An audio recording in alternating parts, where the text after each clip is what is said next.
নতুন প্রজন্মের জন্য নো স্মোকিং যুগ শুরু হলো যুক্তরাজ্যে।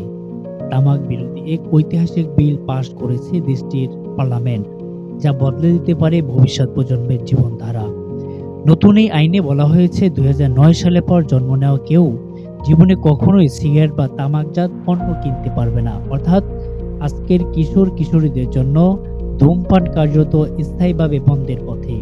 এই বিলের মূল লক্ষ্য একটি স্মোক ফ্রি জেনারেশন তৈরি করা, যেখানে নতুন প্রজন্ম থাকবে নিকোটিন আসক্তি থেকে সম্পূর্ণ মুক্ত। শুধু তাই নয়, স্কুল, হসপিটাল এবং শিশুদের আশেপাশের এলাকায় ধূমপান ও ভেপিং এর উপর আসছে আরও কঠোর নিয়ন্ত্রণ।